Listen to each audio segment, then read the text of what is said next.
Now, for the Sports Prototype Cup, which is their first race of the day, their second race will be, well, is scheduled to be at 10 to 3 this afternoon, but it's Bonamy Grimes on pole position in the wonderful number 16 Duqueine LMP3 car. He's alongside the number 74 of James Abbott, the Revolution A1 USA spec car, which I believe, Adam, 420 brake horsepower, was it you said, in comparison to the 380? The US spec one, yes, is yes. For about 420, yeah. Awesome stuff. Then we have Michael Genvy on row 2 in the number 35 car, Genvy Dynamics Gunn TS6. Graham Charman alongside him in the number 5 Juno. And then on row 3 we have Sir Chris Hoy in the number 70 car alongside Simon Evans in the number 7 Ligier JSP 320. You'll certainly hear that car before you see it. Stephen Lake starts 7th in the number 6 machine alongside Bradley Ellis's number 20 Revolution A1. Then we have Richard Wells in the number 80 alongside Chris Short in the 55. He rounds out your top 10. Richard Chamberlain is 15th in, sorry, he's not, he's 11th in the 15, ahead of Jason Rishover's number 23 car.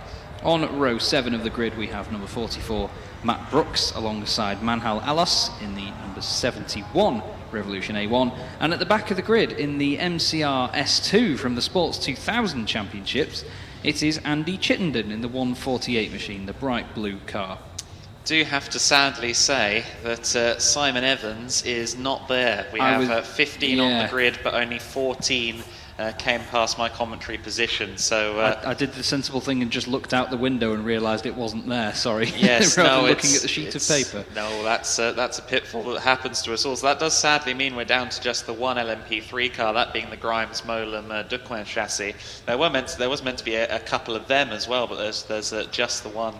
Out there by my count, unfortunately, but still a great mix of prototypes out there on circuit, headed up, of course, by the Revolution A1 cars, the single make, the main element of the Sports Prototype Cup. And I think this is going to make for some compelling motor racing, some very different philosophies as to what makes sports prototype racing cars on display out there for our first race before the lunch break. Yeah, definitely, and just to highlight as well, the MCR S2 at the back of the field, one thing that I still don't get over with those cars is actually how long the wheelbase is compared to how small the wheels are. I think they run, I must admit, I think they're 13, maybe even 12-inch wheels. On free rubber, I think. Yeah, they're very, very small wheels, but the cars themselves are very planted, you know, they've got a lot of real estate on them, as most of these cars do. You know, prototypes are all about closed wheel but still very complex aerodynamics and really channeling the air down the car and sucking the car to the road. We've got some beautiful machinery out there, but it's great to see the Radicals mixing in there as well, isn't it? There's a couple of SR3s out there. Of course, you've got the Juno as well of Graham Charman in the mid-pack. Well, I'll say in the mid-pack, 4th place on the grid. So there's a bit of everything here. It's not just like they've got the Revolutions and then the LMP3 at the front.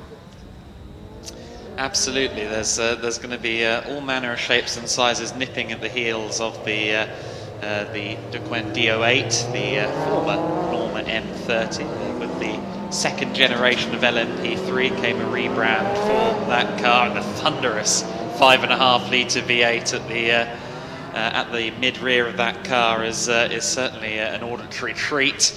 As I said, just the one LMP3 from the 3 on the entry list and the 2 we saw in qualifying, but with a driver of the calibre of Phil Abbott starting in the vicinity, as well as Michael Genvy, who is an ace pretty much everywhere he goes in his Gunn TS6. I don't think it's going to be as cut and dry, even as qualifying suggested. Yeah, I think we have to wait and see. Half an hour race, so plenty of time for things to change, even once the race gets underway. I believe we're going for a rolling start as well, 2x2 here. So we've got the US spec Revolution A1 on the front row of the grid. They're just coming round Luffield now.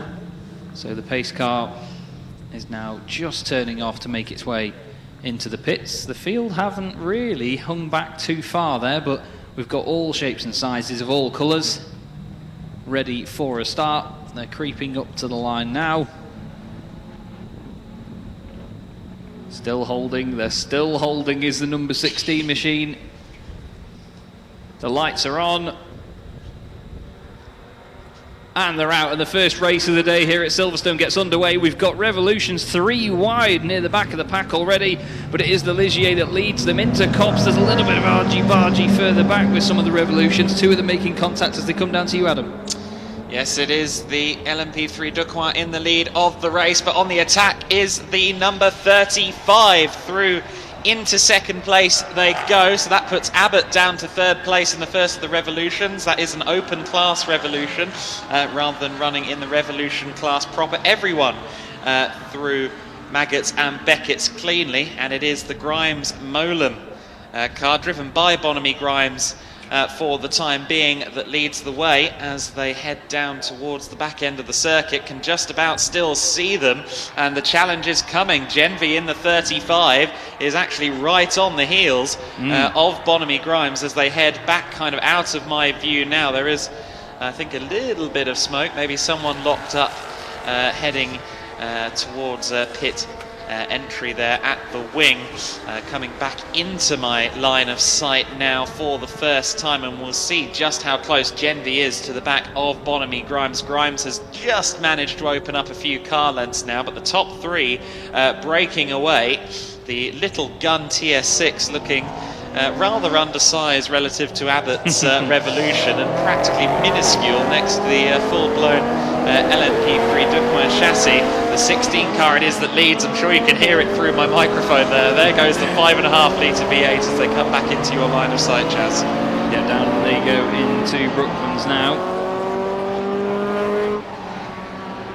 Looks so planted on the way in, and you are right though, the Gunn does look tiny in comparison, but so nimble. The car's just behind as well, the Revolution, very close to the back. But actually, I tell you one thing, Genvy's got an unbelievable run out the final corner, and he's actually staying with the LMP3 car as they cross the line. There was only a tiny bit between the two of them. I'm just waiting for the timing to tip over. It doesn't seem to have picked them up yet for some reason, but the rest of the field all very much stuck together as they go through. Chittenden's still at the back, but he's not really dropped off by too much. There we go, it does tick over now.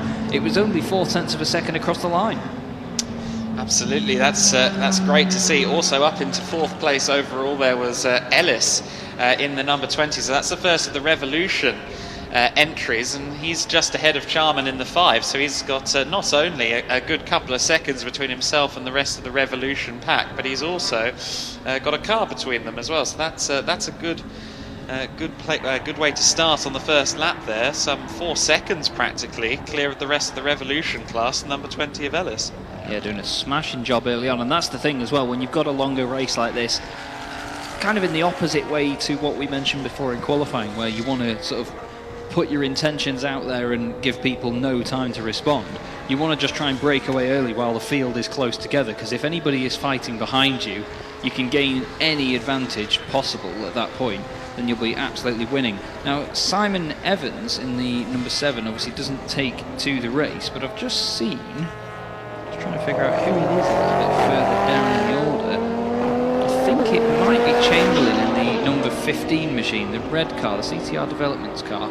He's right in the thick of it at the moment. He only gained 1 place on that opening lap, so Chris Hoy dropped 3 down to 8th place. So it's not really gone well for him so far, but Alos moving up 6 spots, so he's really flying early on. Be interesting to see how he holds on to it, but the leaders come back into view now out of Luffield, and it's Grimes just ahead of Genvy. I'd argue that the gap is even smaller than it was last time. It was 4:09. See what it is this time as they cross the line. 3rd place still the way of Abbott. It's only a bit bigger actually, the gap. It's 423 thousandths of a second. And then we've got the number 5 car of Charman right behind Ellis. They're side by side going into Copse. He chucks it down the inspired spit of flame and gets through. So Graham Charman in that Juno really flying now, as well as the rest of the Revolutions come around Copse towards you, Adam. Yes, absolutely. The leading pack has already come flying past. A move meanwhile for 4th overall. That was the number 5 of Graham Charman making his way past the leading Revolution, the number 20 currently being driven of course by Bradley Ellis, although that car is shared with Andy Cummings.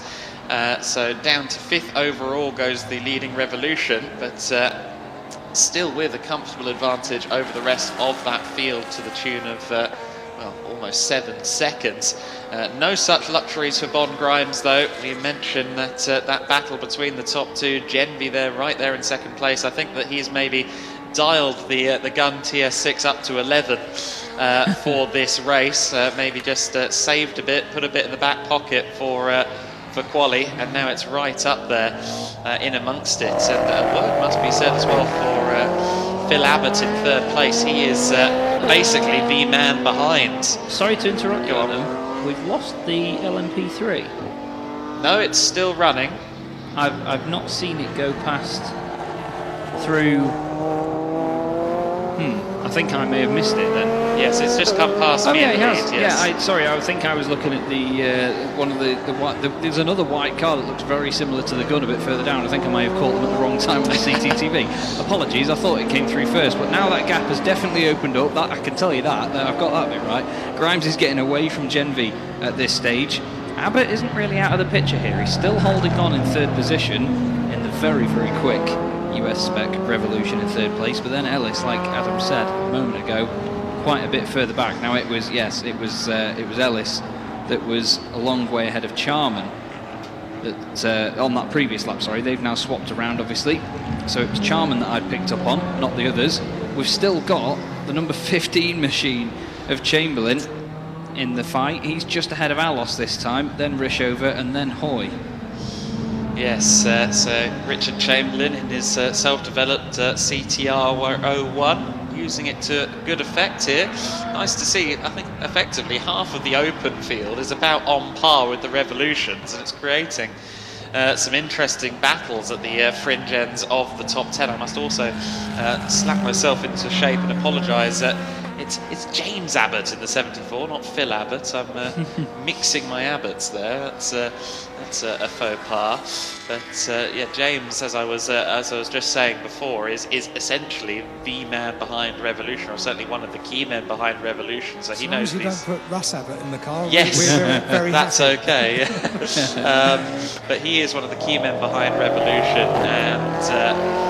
So certainly he'll know the car well, but nonetheless, seeing it stay within, well, currently within 10 seconds of the LMP3, that would suggest that car is now running in that US spec up to 420 horsepower. I'd say that could go blow for blow now, potentially with GT3 cars at a national level, and they are talking about making that US spec available to Europe for 2022 as well, so it could effectively be a preview of the performance we see next year out of the Revolution A1s, and things certainly look positive if that is the case. I still can't get over how loud that LMP3 car is as it goes past again. Grimes and Genvi now 2.1 seconds apart, but Genvi's car in itself is a noisy little thing. It's really got a sound to it. Abbott in third place just goes by. Then behind them we've got Charman, who is starting to just open that gap up slightly ahead of Ellis, the first of the Revolution cars. Round Luffield goes the number 55 machine as well, driven by Chris Shaw. Started 10th in this race, so up to 6th. Not a bad effort so far. He's got the 15 closing in on him there as well, Chamberlain. And then, still behind them is Rishover. Alos actually dropped down a few places on that lap by the look of it. It's 71. Maybe just the one spot. No, he's actually gone completely. Where has he gone? Oh, he's actually just spun it around at the last corner. Apologies, I looked up then to try and see if he was in the pack that's gone through. He's now put the car in the gravel. He's done a very big loop around, and I think he might be pulling over here. Although he's gone to the edge of the gravel trap near the wall to try and get some momentum. No, he is carrying on, but he's done a very, very long turn here. It looked like it had the turning circle of a small moon, but he's carrying on. I'm just going to check if there's any damage. No, it looks like just an innocent spin, to be fair, so he's continued. So 2.1 seconds last time by between our top two of Grimes and Genvi, and I don't think that's quite what it is as they came out of my commentary position this time. They head down the Wellington Straight now, and naturally the Bonamy Grimes Nissan-powered LMP3 has disappeared off, so it might be back up to 2.1 by the time they get back to you. But certainly, I think through the second sector, Genvi can more than match the pace of Grimes. Yeah, it's just come back into my view now as they go through Woodcote and across the line. Grimes goes through, Genvi goes with him. 2.3 seconds now, so it's there or thereabouts though, isn't it? And really? I mean, you can see last lap, the fastest second sector is in the hands of Genvi at 24.6. And last time by, in that middle sector, the Gunn TS6 was actually 0.4 quicker than Bonamy Grimes in the LMP3 car. So the strengths and weaknesses starting to make themselves clear here out on circuit, but also across the lap. We should acknowledge that Bonamy Grimes certainly the quickest out there at the moment at 57.789. And the other thing to flag, if you weren't here watching earlier on, is that a 57.789 is not the full potential of that car, as he was in the 55s in qualifying earlier on in the Duqueine. Yes, indeed. He's certainly got the potential to be even quicker. And to be fair, I think Genvi's probably got that in the back of his mind. He's probably just thinking, right, when's he going to open the taps properly? But the thing is, you often see it, don't you, that in qualifying they do take that extra little risk just to get that track position, and then in the race they just manage it accordingly based on where they are and what progress they're making. So you won't see them potentially take as many risks when they're not in a direct battle, but they're racing drivers. They're unpredictable, aren't they? Absolutely. Well, we heard from Bonamy Grimes a little earlier on with Alan, and he sounded like the happiest man on the circuit. Or in the paddock in general, and we said that the sunshine makes people smile, and even if he's not driving the car up to full potential, I think he's probably having one of the best weekends of his season to date. Bon Grimes on a sunny day, Silverstone Grand Prix circuit, and a clear track ahead of him. I think that's about as good as it gets of a Saturday afternoon. I'd say so. He's just come past again. And now the gap is definitely opening up now. It was, 2.4 seconds last time round, 3.9 now, so he's really flying. Does a personal best middle sector, so that's the response he needs. Yes. Over Genvi, but the gap is getting bigger and bigger back to Abbott now, so he's just come across the line now, which will tick it over. 14.7 seconds off the car ahead, 18.6 off the top spot, so it's started to spread out for the rest of the top five, but it's still anybody's guess really when it comes to the drivers just a bit further down, isn't it? Well, absolutely. The battle for second place in Revolution and the battle for fifth place in Open is essentially on the same piece of real estate, but I don't think those two battles are as separate in the minds of the drivers as they were acknowledged by me just there. They're having a battle for overall position.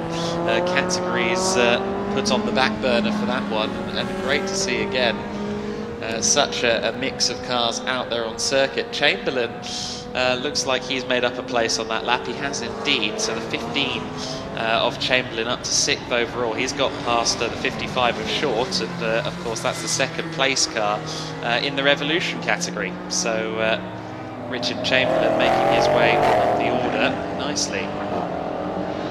Yeah, it's all about that progress in the race. I think one thing that drivers tend to look at is, where did I start and where am I going to finish? You know, you've got to compare it and see any movement or a break even in terms of position is good, but then again you have to consider how happy was said driver with their qualifying position. You know, were they pleased with where they started out, and are they pleased with where they end up?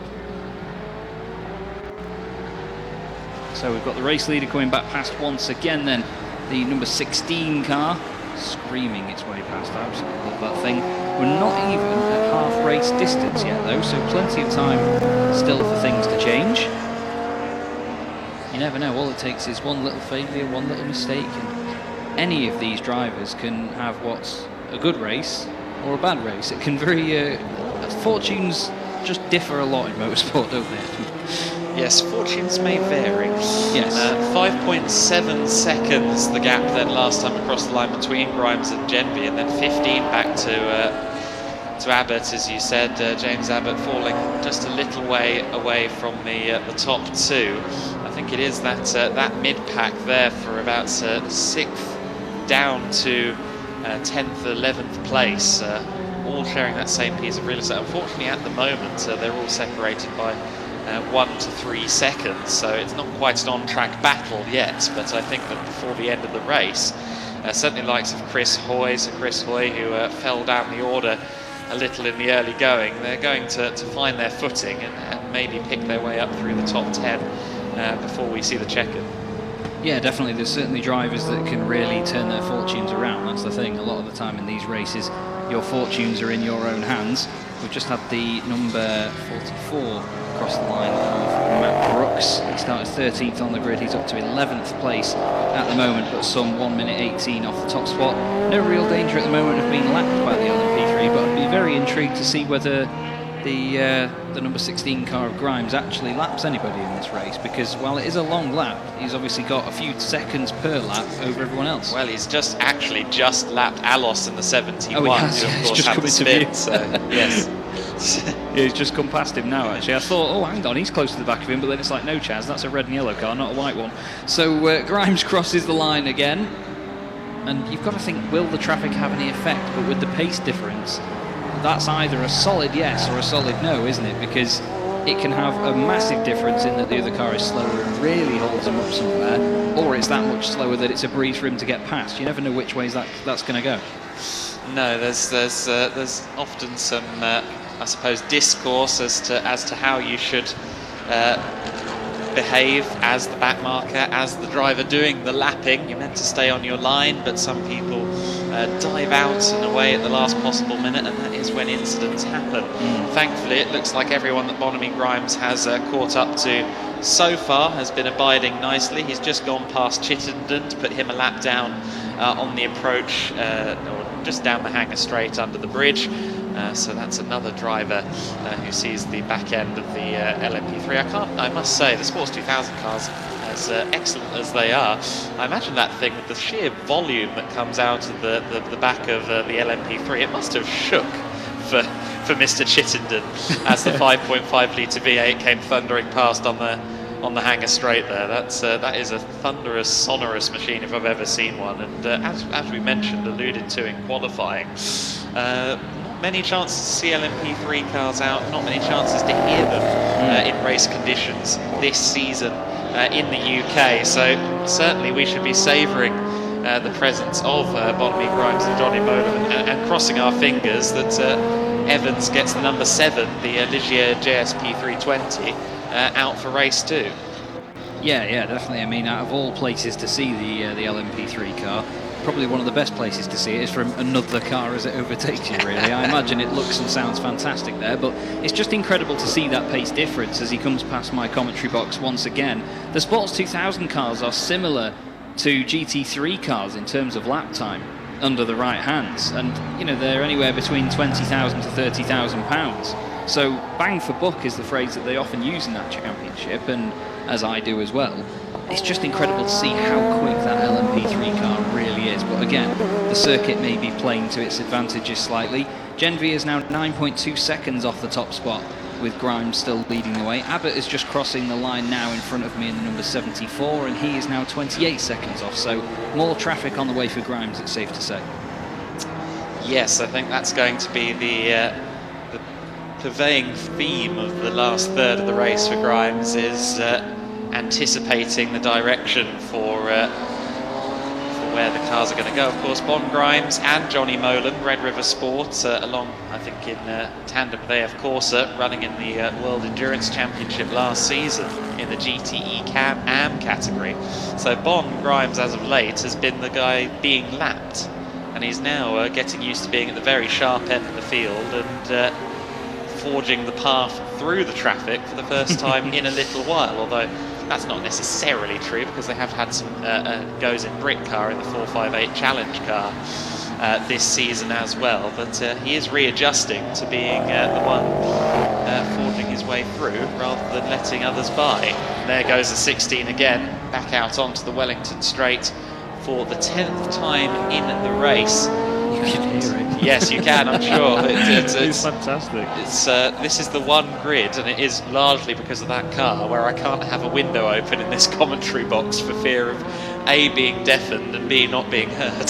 Yeah, that's very true. There's a bit of an imbalance between it and you at that stage. But still, it's been a really, really strong performance so far from the LMP3 car at the front of the pack. But I'll tell you what, you have to say, Genvi doing a really good job at wheeling around that number 35 machine. He's really flying at the moment, and it sounds great as well. That it sounds like a sort of higher revving old school touring car, the Gunn TS6. Andy Chittenden just goes through now. Abbott seems to still be dropping away a little bit here, but that Revolution A1 US spec car has been very impressive so far, and you can visually see the difference in it actually going down the straight here past me.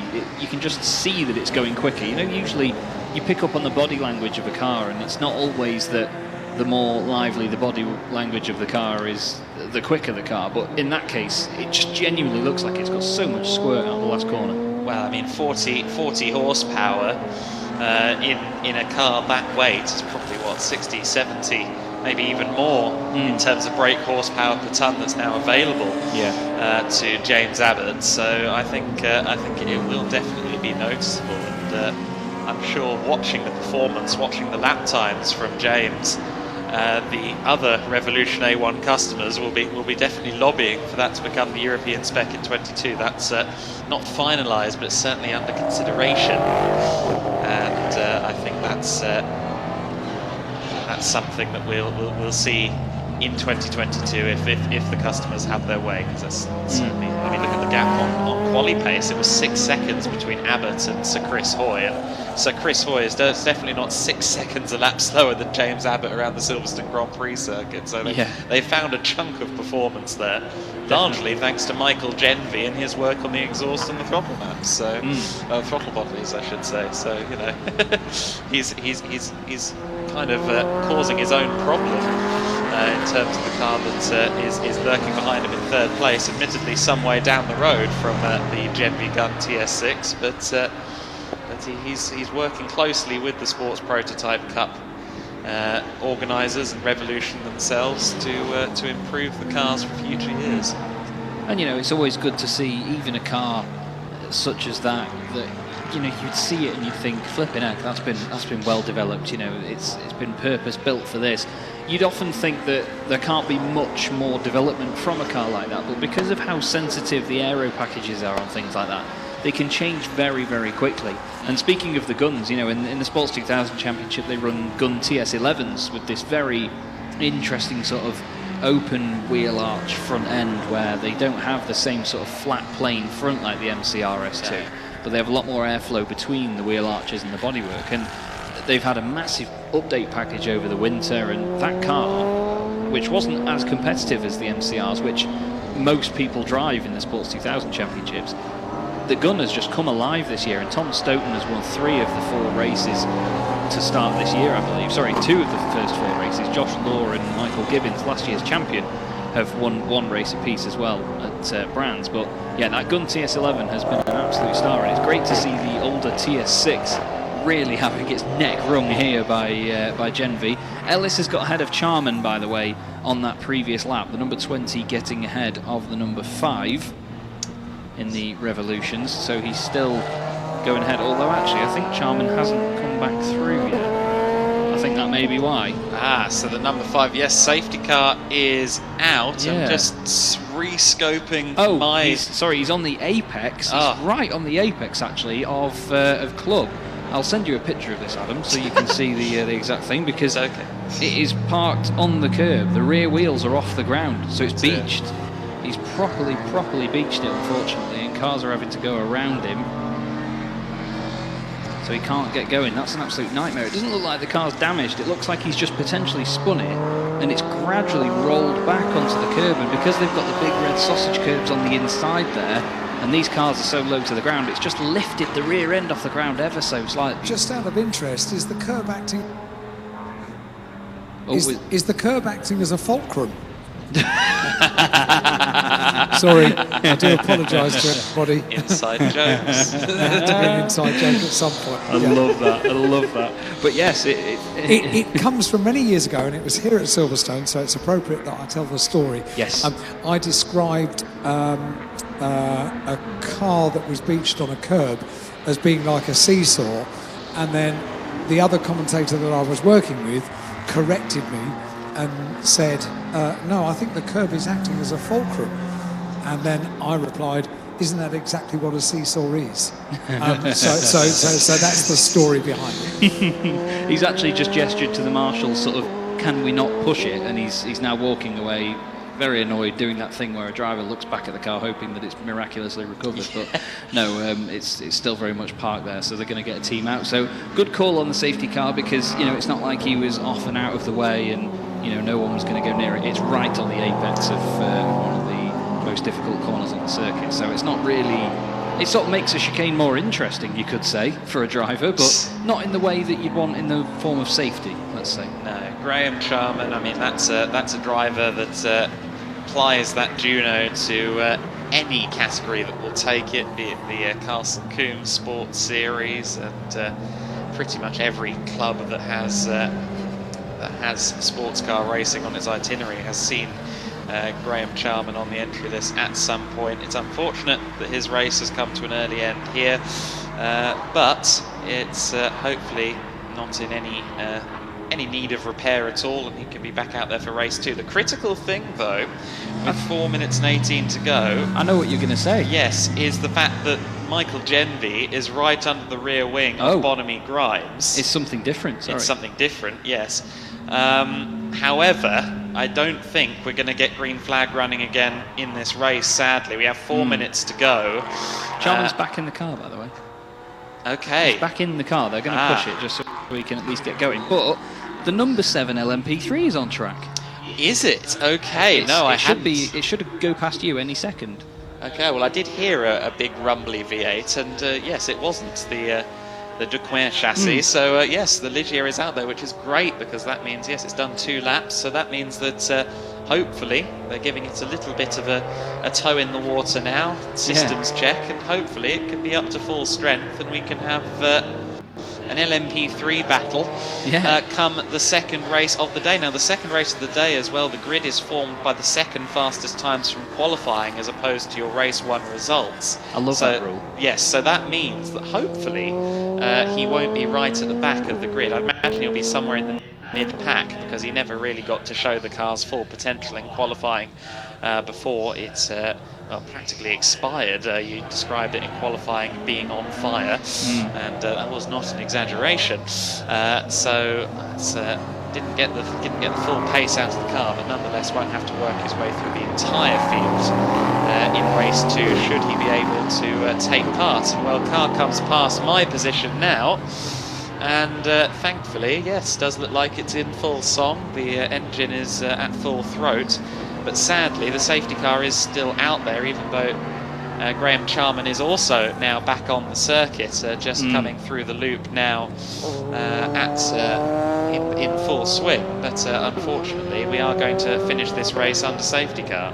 Yeah, I was going to say, I think there might have been a chance that they just called it in time, but just as Charman is now starting to catch up with the tail of the field, the safety car had just come out of Luffield and gone past the pit entry, lights still on, and of course it's a bit too late for them to then say, right, we're going to pull it in. Yes.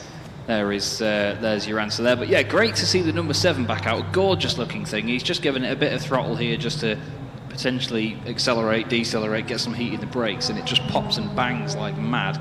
Charman's just come rattling through here. I think he might have been involved in a little bit of contact in that, because the front right part of the bodywork seems slightly away from the rest of it. It seems like it's slightly unhinged, so not sure whether he maybe has gone down the inside of somebody, maybe hit their left rear and then spun around onto the curb or something. But well, he was sharing track with the number 20, wasn't he, at the time, and just casting my eye, I don't think I saw any obvious damage on the car of Ellis, but certainly not ideal for Charman. Hopefully that is a quick fix, but we are going to end this race under safety car conditions. It gives the false impression of a very, very close race when you look back at TSL timing on the archive. Sometimes if you do trawl through archives as I do, so look at a race from 2007, top 15 cars all finished within 18 seconds. Something tells me that isn't actually accurate. No, it's like when I mean, getting on this subject very briefly while we are still under safety car, you know, everybody says nowadays that Formula One is boring, and to some extent I sometimes agree. However, when you look back at older results, I think we often do look at it with rose-tinted glasses, because you see the top three are covered by like a minute and a half. Yes. You know, first to second is like 50 seconds, and everyone else is a lap down, and it's a bit... it's the closest it's ever been now. Yeah, there's also, you know, the argument of, oh, well, they're having to manage tyres, they're having to manage this, that and t'other. Well, back in the day, they used to have to manage the cars so they'd actually reach the checkered flag. I mean, regularly, if you finished the race, you had a decent shot of being in the points, you know. And you are absolutely right. We do look back at through rose-tinted glasses, because I remember the sort of the Prosenna years at McLaren, and people would say at the time it was boring because the McLaren would always win. Yeah, didn't they win like 15 of 16 races or something? Exactly that. So and now people complain when Mercedes do it. When we have a Mercedes here, but they said it as well in Red Bull times when the Adrian Newey cars were so dominant. It's just the way it works. Yeah, well, that's it. Like the thing is that, like, I'm on a bit of a rant now, so I apologise everybody that's listening. If you do disagree with me, then that's perfectly fine. Safety car trainers just coming up to Wellington, just so you know. Okay, I'll make this quick then. You know, people say that Formula One is all about the car, and that's the only reason that Hamilton wins. And it's like, yes, but did Vettel win all of his championships because he had the worst car? Did Schumacher win all of his championships because he had the worst car? They don't win if they've got a bad car. Like, that's pretty much most of the battle won, but they still have to pedal it around. So these drivers that do not a very great job some weekends where they finish 16th, you know, they're still some of the most talented drivers in the world. Anyway, the field makes their way through the second to last corner. If you want to argue with me about that, tweet me at Chaz Draycott on Twitter, and we'll get going. I don't like arguing. I like to get on with everybody. We all have our opinions. But the safety car still has its lights on, so it will lead the field across the line. At the entry end of pit lane, I have two trophies. So James, that we spoke to earlier on, the championship coordinator, has brought out two glorious cut glass trophies, which are standing by.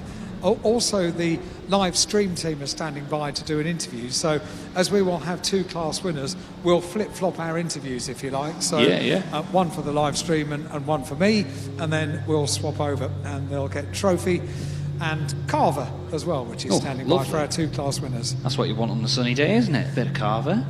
Well, yeah, but only if it's just come out the fridge. Yeah, that's true. You'd have to do some preparations. So that's sort of that's for evening barbecue, I think.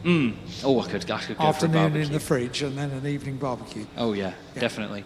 However, we do have our race result then. Grimes takes the win in the wonderful LMP3 machinery. Genvy takes second place, and he had a very, very good chase to get there as well throughout that one. Third place goes the way of number 74, James Abbott, with the number 20 of Bradley Ellis winning the Revolution class. Chamberlain finishes in fifth place. Whether it's Matthew or Richard, I'm not sure. I'm pretty sure I've been told already, but there we go. Fifth place in the CTR development, CTR01. Great self-developed car, that. The number 55 machine finishes in sixth place with Chris Short at the wheel. Behind him is the number 6 of Stephen Lake. Then we have the number 23 of Jason Rishover in 8th place ahead of Sir Chris Hoy in 9th in car 70. The top 10 is rounded out by the number 44 of Matt Brooks. Behind him is the number 80 of Richard Wells in 11th position. Andy Chittenden finishes in 12th place overall, ahead of the number 71 car of Manhal Alas in the Revolution A1. And then the two cars further down that had issues, but did still manage to get classified at the end of the race. So we had a full field classified at the end, which is always what you want. The number 5 of Graham Charman and the number 7 of Simon Evans. And as Adam alluded to earlier, we hope to see that car back out a bit later on. But that is the first race of our day completed. We'll of course have interviews in just a moment, and then I believe it'll be time for a lunch break, which is actually going to put us back on time now, which is good. Yes, in theory, lunch break should end at 1:30, although it has been known that we do start a little earlier, even after a lunch break. So if you are either tuning in on the YouTube live stream or here on the spectator banks at Silverstone, worth milling around your chosen vantage point maybe 10 or 15 minutes before we're scheduled to go racing at 1:30, just so you don't miss any of the action. Absolutely right, thank you, Adam. Now, just trying to see whereabouts they are on track. They're just in front of me onto the Wellington Straight now, under the safety car conditions still. I can't think of a situation in which I'd want to drive a Citroën DS3 less than being followed by a 5.5 litre V8 LMP3 car. Yeah, but what a feeling of power that they're not allowed to overtake you. I know, but I think back to my driving lessons in a Citroën DS3 on the Isle of Wight, and I'm just thinking that I would be substantially less comfortable with that amount of power on my shoulders.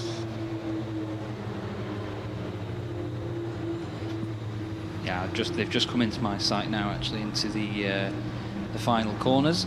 And yes, we are. Our commentary is going out live on the live stream as well, on the BARC YouTube page, or YouTube channel, if I'm going to say it correctly. It's quite a substantial package of live streaming this year, isn't it, from the British Automobile Racing Club. Very impressive stuff. Indeed, yeah, it's great to have it, because at the end of the day, you know, when we don't have physical crowds here for the event, it's great that people can still tune in and watch from home as well. So it's great to have that on board, and you know, we get to share the atmosphere of the event with even the people that aren't actually here physically in person as well. So it's great to be able to at least put the message across there. But the story of my lunchtime is going to be going to buy my coloured pens, as I've explained to these guys. We have a massive list.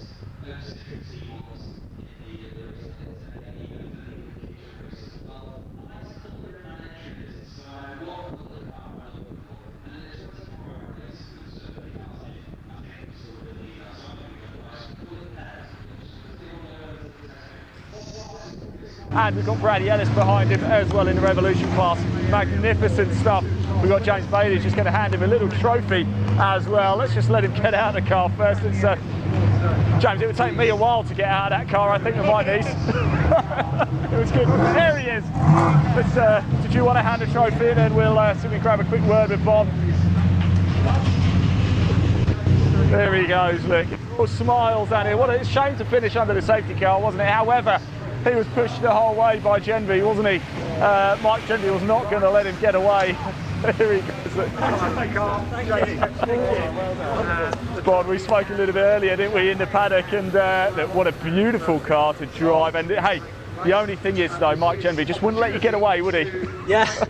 Well, I don't think this car is used to having a Citroën C1 as a pace car going out, so the tyres were stone cold when we went into the first lap, so I just had to manage it a bit carefully, bring the tyres up to temperature on my first couple of laps, and then I had the legs ready. But yeah, he gave me a go. He's a monster through sector too. My word, isn't he, just? I think he had purple through there.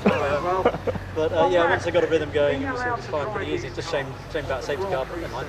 It's not how we want to finish, but then again, we still had a good sort of 15 minutes of solid racing, didn't we? And you can't keep the smile off your face, can you, Luke? Yeah, you going to let me have a drive one day? Yeah, why not? Must be mad. Congratulations, Paul. Well done. I'm going to grab a word with Bradley, so I'll just let him finish off. He's just talking to the race commentator. Let's have a look at his cars in, shall we, whilst we're down here. Of course, this is your Revolution class. When I just look at this, can you imagine open top as well? Let's have a look around, see if you can get a little pokey look. The steering wheel looks like it's straight out of an F1 car. It's absolutely unbelievable. It really is. And then if you just come around and have a look at the back as well, these cars, wow, they've been thumping around Silverstone here, haven't they? What a treat that was. And guess what? That was only the first race of the day. We got there's a second race a little bit later to bring you as well. So if you want to catch even more sports prototype, you certainly can. Let's grab a quick word with Mr. Ellis here. Congratulations. Looks like quite a tricky race to get going with. And then, of course, we don't really want to finish under the safety car, but it does happen. Then it was just a case of taking it home. Yeah, I mean, my race is a bit non-eventful, really. I sort of got a gap from the guys behind. They were just battling, so Yeah, just sort of cruise around really. Just cruise, I like that. How can you cruise around in just that? Look at it, it looks a monster. Yeah, I tried not to hurt the tyres. Andy needs to have a little go later. So, no, it was great fun. Yeah, shame it finished under a safety car, but yeah. These things happen. So. Always nice to pick up a class win. Like you said, you're not racing later. No, so a good friend of mine, Andy Cummings, who I've raced with before, he's gonna do the second race. So it should be good. Congratulations, Thank you. Well done. Enjoy Cheers. the rest of it. You can put your feet up now, can't you? Yeah, exactly. Lovely. I'll have a beer. Have a beer, good man. Brad Ellis taking the Revolution class win. Right, I think it's actually time for, might be time for a little bit of lunch now. So we're going to head off and we'll come back for the racing action a little bit later this afternoon. Thank you.